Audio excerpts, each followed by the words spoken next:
എല്ലാവർക്കും പുതിയൊരു വീഡിയോയിലേക്ക് സ്വാഗതം. ഇന്നത്തെ വീഡിയോയിൽ കേരള PSC മുൻ വർഷങ്ങളിൽ ചോദിച്ച ചില ബയോളജി ക്വസ്റ്റ്യൻസും ആ ചോദ്യങ്ങൾ SCERT പാഠപുസ്തകത്തിലെ ഏത് ഭാഗത്തു നിന്നുമാണ് ചോദിച്ചിരിക്കുന്നത് എന്നുമാണ് നമ്മൾ ഡിസ്കസ് ചെയ്യുന്നത്. കൂടാതെ ആ പാഠഭാഗത്തുള്ള മുഴുവൻ കാര്യങ്ങളും ഇന്നത്തെ വീഡിയോയിലൂടെ നമുക്ക് പഠിക്കാം. ചുവടെ കൊടുത്തിരിക്കുന്നവയിൽ ജനിതക രോഗങ്ങൾ വരുന്ന ജോഡി ഏത്? ഓപ്ഷൻ ബി ആണ് 2 മാത്രം. Haemophilia, sickle cell anaemia. കേരളത്തിൽ നിന്ന് അടുത്തിടെ റിപ്പോർട്ട് ചെയ്യപ്പെട്ട പ്രൈമറി അമീബിക് മെനിംഗോ എൻസെഫലൈറ്റിസ് എന്ന രോഗത്തിന് കാരണമാകുന്നത് താഴെ പറയുന്നവയിൽ ഏതാണ്? ഓപ്ഷൻ എ ആണ് നെഗ്ലേറിയ ഫൗലേരി. എലിപ്പനിക്ക് കാരണമായ സൂക്ഷ്മാണു ഏത് വിഭാഗത്തിൽപ്പെടുന്നു? ഓപ്ഷൻ സി ആണ് ബാക്ടീരിയ. ഈ ചോദ്യങ്ങളെല്ലാം വന്നിരിക്കുന്നത് 10ാം ക്ലാസ്സിലെ SCERT ബയോളജി ടെക്സ്റ്റ് ബുക്കിലുള്ള പ്രതിരോധവും ആരോഗ്യ സംരക്ഷണവും എന്ന് പറയുന്ന ചാപ്റ്ററിൽ നിന്നാണ്. ഈ ചാപ്റ്ററിലുള്ള മുഴുവൻ കാര്യങ്ങളും ഇന്നത്തെ വീഡിയോയിലൂടെ നമ്മൾ പഠിക്കുകയാണ്. ആദ്യം തന്നെ നമുക്ക് ആരോഗ്യത്തിൻ്റെ ഡെഫിനിഷൻ നോക്കാം. ഇത് ലോകാരോഗ്യ സംഘടന ആരോഗ്യത്തിന് കൊടുത്ത ഡെഫിനിഷനാണ്.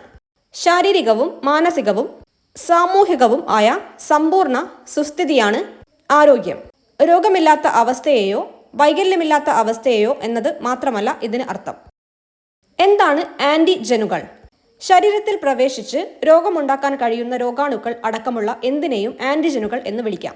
രോഗാണുക്കൾ, പരാഗരേണുക്കൾ, പൊടി, ചില ഭക്ഷ്യ വസ്തുക്കൾ, രാസവസ്തുക്കൾ എന്നിവയെല്ലാം ആൻറ്റിജനുകൾക്ക് ഉദാഹരണങ്ങൾ ആണ്. എന്താണ് രോഗപ്രതിരോധ ശേഷി? രോഗാണു പ്രവേശനം തടയുന്നതിനും പ്രവേശിച്ച രോഗാണുക്കളെ നശിപ്പിക്കുന്നതിനുമുള്ള ശരീരത്തിന്റെ കഴിവാണ് രോഗപ്രതിരോധ ശേഷി. രോഗപ്രതിരോധത്തെ 2 ആയിട്ട് തിരിക്കാം: സഹജ പ്രതിരോധം, ആർജിത പ്രതിരോധം. ആദ്യം നമുക്ക് എന്താണ് സഹജ പ്രതിരോധം എന്നുള്ളത് നോക്കാം. Innate immunity. ജന്മന ശരീരത്തിൽ നിലനിൽക്കുന്ന സ്വാഭാവിക പ്രതിരോധ സംവിധാനമാണ് സഹജ പ്രതിരോധം, ഇന്നേറ്റ് ഇമ്മ്യൂണിറ്റി. സഹജ പ്രതിരോധത്തിൽ ആന്റിജനുകൾ ശരീരത്തിലേക്ക് പ്രവേശിക്കുന്നത് തടയുന്നതിന് വിവിധ മാർഗങ്ങൾ ഉണ്ട്. ഇവയെ പൊതുവായി പ്രാഥമിക തല പ്രതിരോധം എന്ന് പറയുന്നു. സഹജ പ്രതിരോധം എന്ന് പറയുന്നത് പ്രാഥമിക തല പ്രതിരോധം ആണ്.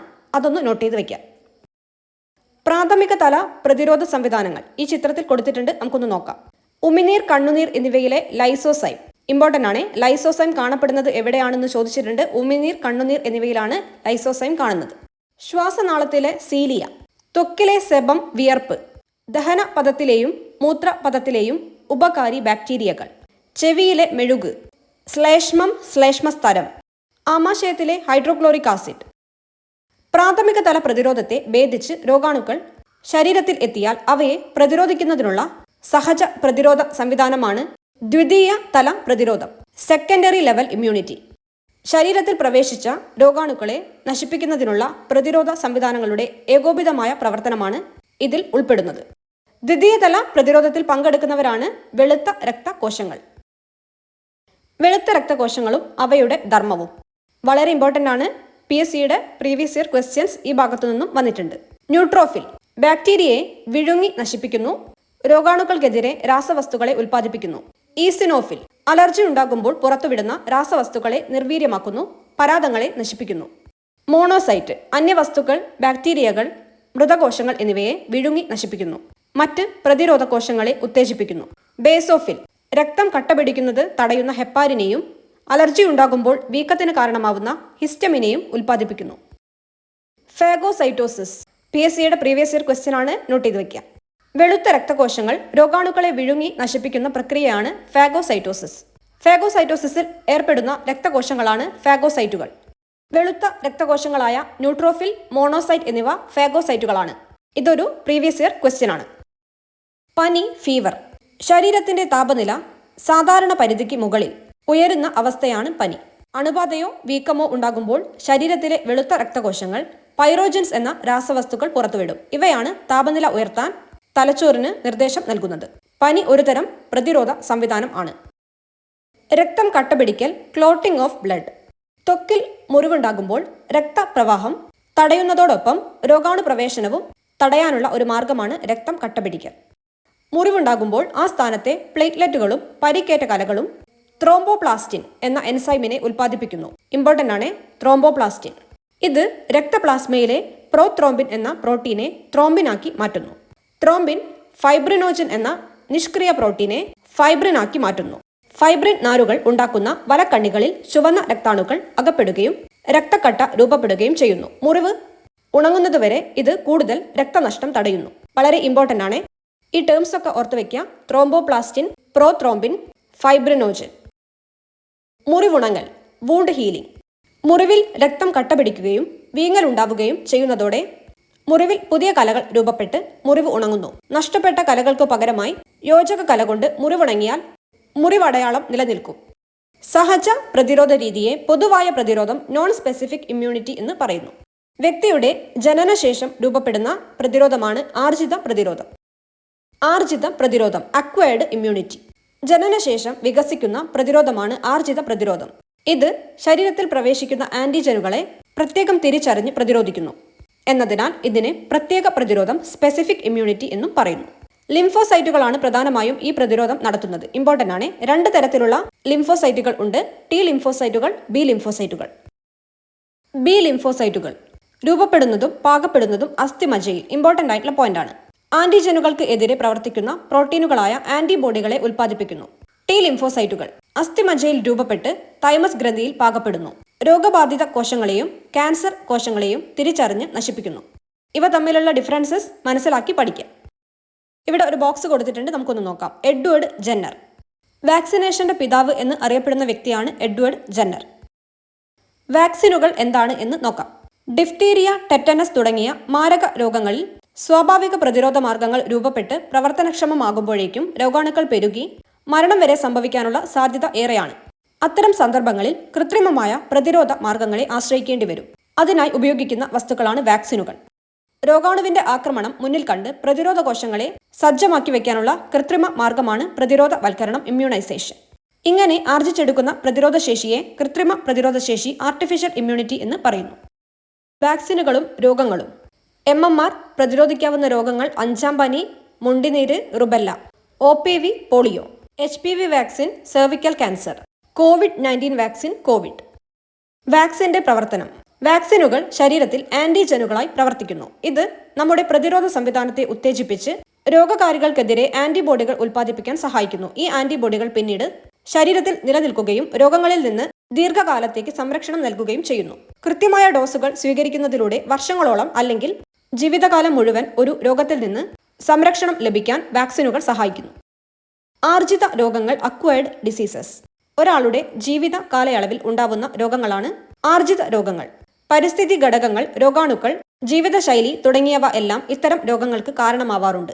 രോഗങ്ങൾ മറ്റുള്ളവരിലേക്ക് പകരുന്നവയും പകരാത്തവയും ഉണ്ട്. പകരുന്ന മിക്ക രോഗങ്ങൾക്കും സൂക്ഷ്മ ജീവികളാണ് കാരണമാവുന്നത്. ഇത്തരം രോഗങ്ങൾ സാംക്രമിക രോഗങ്ങൾ, കണ്ടേജിയസ് ഡിസീസസ് എന്ന് അറിയപ്പെടുന്നു. ബാക്ടീരിയ ശരീരത്തിൽ പ്രവേശിച്ച് പെരുകുമ്പോൾ പുറത്തുവിടുന്ന ടോക്സിനുകൾ ആതിഥേയ കലകളെ നശിപ്പിക്കുകയും ശരീര പ്രവർത്തനങ്ങളെ തടസ്സപ്പെടുത്തുകയും ചെയ്യുന്നു. ചിലത് കോശസ്തരത്തെ തകർക്കുന്ന എൻസൈമുകൾ ഉൽപ്പാദിപ്പിച്ച് കോശത്തെ നശിപ്പിക്കുന്നു. 2 ബാക്ടീരിയ രോഗങ്ങളെക്കുറിച്ച് ഇവിടെ കൊടുത്തിട്ടുണ്ട്, നമുക്കൊന്ന് നോക്കാം. ക്ഷയം, ട്യൂബർകുലോസിസ്, എലിപ്പനി, ലെപ്റ്റോസ്പൈറോസിസ്. ക്ഷയം രോഗകാരി മൈക്കോ ബാക്ടീരിയം ട്യൂബർകുലോസിസ്. പകർച്ചാരീതി രോഗി ചുമയ്ക്കുകയോ തുമ്മുകയോ സംസാരിക്കുകയോ ചെയ്യുമ്പോൾ വായുവിൽ എത്തുന്ന രോഗാണുക്കൾ അടങ്ങിയ ചെറിയ കണികകൾ ശ്വസിക്കുന്നതിലൂടെ.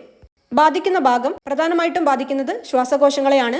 ഇതുകൂടാതെ വൃക്കകൾ, അസ്ഥികൾ, മസ്തിഷ്കം തുടങ്ങിയ ഭാഗങ്ങളെയും ബാധിക്കുന്നു. ലക്ഷണം 2 ആഴ്ചയിൽ കൂടുതൽ നീണ്ടു നിൽക്കുന്ന ചുമ, പനി, വിശപ്പില്ലായ്മ, ഭാരക്കുറവ്, ക്ഷീണം എന്നിവ. ചിലപ്പോൾ കഫത്തിൽ രക്തവും കണ്ടേക്കാം. പ്രതിരോധം, ചികിത്സ. BCG വാക്സിനേഷൻ, ഡോട്ട്സ് ചികിത്സ. അടുത്തത് എലിപ്പനി. രോഗകാരി ലെപ്റ്റോസ്പൈറ. പകർച്ചാരീതി എലിമൂത്രം കലർന്ന ജലത്തിൽ നിന്നും മുറിവുകളിലൂടെയോ കണ്ണ്, മൂക്ക് എന്നിവിടങ്ങളിലെ ശ്ലേഷ്മ സ്തരത്തിലൂടെയോ. ബാധിക്കുന്ന ഭാഗം വൃക്കകൾ, കരൾ, ശ്വാസകോശങ്ങൾ. ലക്ഷണം പെട്ടെന്നുണ്ടാവുന്ന പനി, തലവേദന, പേശിവേദന, കണ്ണിന് ചുവപ്പ് നിറം, ഛർദി. പ്രതിരോധം, ചികിത്സ. പ്രതിരോധ മരുന്നുകൾ ഉപയോഗിക്കുക, ആന്റിബയോട്ടിക്കുകൾ ഉപയോഗിച്ചുള്ള ചികിത്സ. വൈറസ് ശരീരത്തിൽ പ്രവേശിച്ച് ആതിഥേയ കോശങ്ങളുടെ ജനിതക സംവിധാനം ഉപയോഗിച്ച് പെരുകുന്നു. അങ്ങനെ കോശങ്ങളെ നശിപ്പിച്ച് രോഗമുണ്ടാക്കുന്നു. വിവിധ വൈറസ് രോഗങ്ങൾ നോക്കാം. എയ്ഡ്സ് ഫുൾ ഫോം പഠിക്കണം. Acquired immunodeficiency syndrome. രോഗകാരി human immunodeficiency virus, HIV. ചികിത്സ എന്ന് പറയുന്നത് എയ്ഡ്സ് പൂർണ്ണമായി ഭേദമാക്കാൻ നിലവിൽ മരുന്നുകളില്ല. എന്നാൽ ആന്റി റിട്രോവൈറൽ തെറാപ്പി വഴി വൈറസിന്റെ പെരുകൽ നിയന്ത്രിക്കാനും രോഗിയുടെ പ്രതിരോധശേഷി നിലനിർത്താനും സാധിക്കും. HIV DNA കോശങ്ങളിൽ നിന്ന് മുറിച്ചു മാറ്റാൻ ക്രിസ്പർ പോലുള്ള ജീൻ എഡിറ്റിംഗ് സാങ്കേതിക വിദ്യകളും ശരീരത്തിൽ മറഞ്ഞിരിക്കുന്ന HIV-യെ ഉണർത്തി നശിപ്പിക്കാൻ ആവശ്യമായ മരുന്നുകളും ഒപ്പം HIV വാക്സിനും കണ്ടെത്താനുള്ള പ്രവർത്തനങ്ങളിലാണ് ശാസ്ത്രലോകം. നിപ്പ രോഗകാരി നിപ്പ വൈറസ്. രോഗലക്ഷണങ്ങളും സങ്കീർണതകളും കുറയ്ക്കാനുള്ള ചികിത്സ മാത്രമേയുള്ളൂ. ആന്റിവൈറൽ മരുന്നുകളോ വാക്സിനുകളോ നിലവിലില്ല. ഫംഗസുകളും മനുഷ്യരിൽ പലതരം രോഗങ്ങൾക്ക് കാരണമാവുന്നു. ഇവ ചർമ്മത്തിലും നഖങ്ങളിലും നേരിട്ട് അണുബാധ ഉണ്ടാക്കുകയോ വിഷവസ്തുക്കൾ ഉൽപ്പാദിപ്പിക്കുകയോ ചെയ്താണ് രോഗങ്ങൾ സൃഷ്ടിക്കുന്നത്. റിംഗ്വേം, കാൻഡിഡിയാസിസ് ഇവ രണ്ടും ഫംഗസ് രോഗങ്ങളാണ്.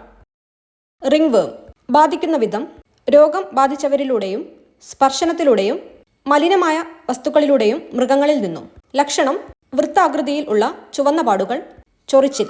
കാൻഡിഡിയാസിസ് ബാധിക്കുന്ന വിധം നേരിട്ടുള്ള സമ്പർക്കം, വസ്ത്രങ്ങൾ പങ്കുവെക്കുന്നതിലൂടെ, ലൈംഗിക ബന്ധം വഴി.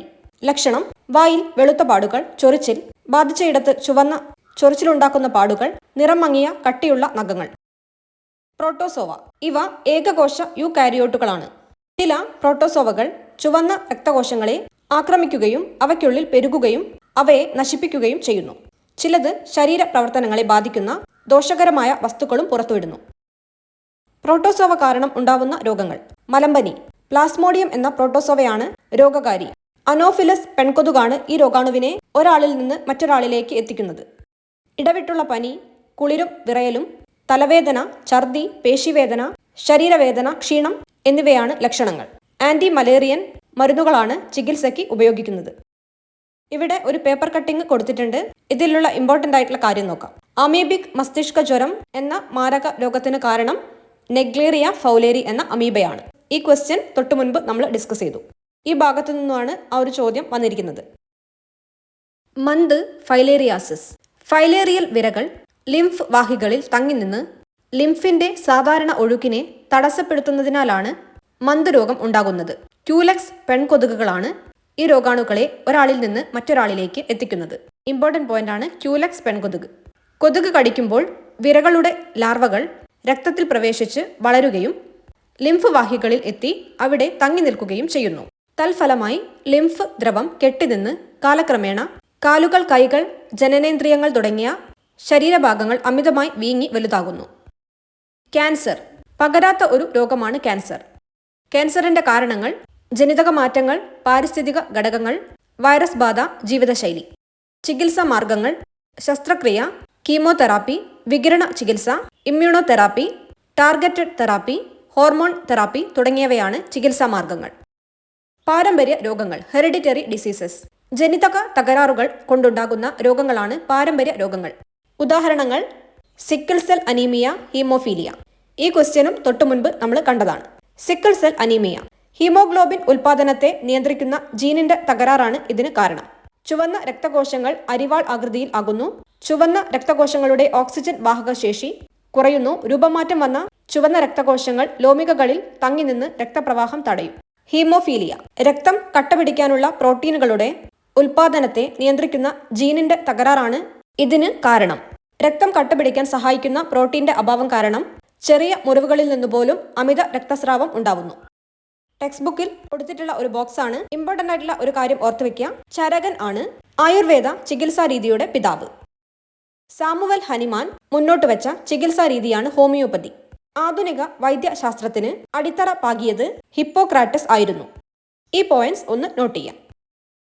ആന്റിബയോട്ടിക്കുകൾ സൂക്ഷ്മജീവികളിൽ നിന്നുണ്ടാക്കുന്നതോ കൃത്രിമമായി ഉണ്ടാക്കുന്നതോ ആയതും ബാക്ടീരിയകൾക്കെതിരെ ഉപയോഗിക്കുന്നതുമായ ഔഷധങ്ങളാണ് ആന്റിബയോട്ടിക്കുകൾ. ഇവ ബാക്ടീരിയ രോഗങ്ങൾക്കെതിരായി ഉപയോഗിക്കുന്ന ഏറ്റവും ഫലപ്രദമായ ഔഷധമാണെങ്കിലും അവയുടെ അശാസ്ത്രീയവും അമിതവുമായ ഉപയോഗം പല പാർശ്വഫലങ്ങളും ഉണ്ടാക്കുന്നു. ടെക്സ്റ്റ് ബുക്കിൽ കൊടുത്തിട്ടുള്ള മറ്റൊരു ബോക്സാണ് നോക്കാം. അലക്സാണ്ടർ ഫ്ലെമിംഗ് 1928 ആകസ്മികമായി പെനിസിലിൻ കണ്ടെത്തി. ഇമ്പോർട്ടൻ്റ് ആയിട്ടുള്ള പോയിന്റ് ആണ്. 1945 ഫ്ലെമിങ്ങിനും ഫ്ലോറിക്കും ചെയിനിനും ഇതിന് നോബൽ സമ്മാനം ലഭിച്ചു. ഇതുപോലെ വൈറസുകൾക്ക് എതിരായി ആന്റിവൈറൽ മരുന്നുകളും ഫംഗസുകൾക്കെതിരായി ആന്റി ഫംഗൽ മരുന്നുകളും പ്രോട്ടോസോവകൾക്കെതിരായി ആന്റി പ്രോട്ടോസോവൽ മരുന്നുകളും വിരകൾക്കെതിരായി ആന്റി ഹെൽമിറ്റ് മരുന്നുകളും ഉപയോഗിക്കാറുണ്ട്. പനി കുറയ്ക്കാനായി ആന്റിപയററ്റിക് മരുന്നുകൾ ഉപയോഗിക്കാറുണ്ട്. രക്തനിവേശനം, ബ്ലഡ് ട്രാൻസ്ഫ്യൂഷൻ. ഒരു വ്യക്തിയിൽ നിന്നുള്ള രക്തം അല്ലെങ്കിൽ രക്തഘടകങ്ങൾ മറ്റൊരു വ്യക്തിയുടെ ശരീരത്തിലേക്ക് മാറ്റുന്ന പ്രക്രിയയാണ് രക്തനിവേശനം. രക്തം നൽകുന്ന വ്യക്തിയെ രക്തദാതാവ് എന്നും രക്തം സ്വീകരിക്കുന്ന വ്യക്തിയെ രക്തസ്വീകർത്താവ് എന്നും വിളിക്കുന്നു. ചുവന്ന രക്തകോശങ്ങളുടെ ഉപരിതലത്തിൽ കാണുന്ന എ, ബി എന്നീ ആന്റിജനുകൾ ആണ് രക്തഗ്രൂപ്പുകൾക്ക് അടിസ്ഥാനം. ഇമ്പോർട്ടൻ്റ് ആയിട്ടുള്ള പോയിന്റ് ആണ്. രക്തത്തിലുള്ള ആന്റിജൻ ഏതാണോ അതാണ് ആ വ്യക്തിയുടെ രക്തഗ്രൂപ്പ്. ചില വ്യക്തികളിൽ എ, ബി എന്നീ ആന്റിജനുകൾ കൂടാതെ ഡി ആന്റിജനും കാണപ്പെടാറുണ്ട്. ഡി ആന്റിജൻ ഉണ്ടെങ്കിൽ രക്തഗ്രൂപ്പ് പോസിറ്റീവും ഇല്ലെങ്കിൽ നെഗറ്റീവും ആണ്.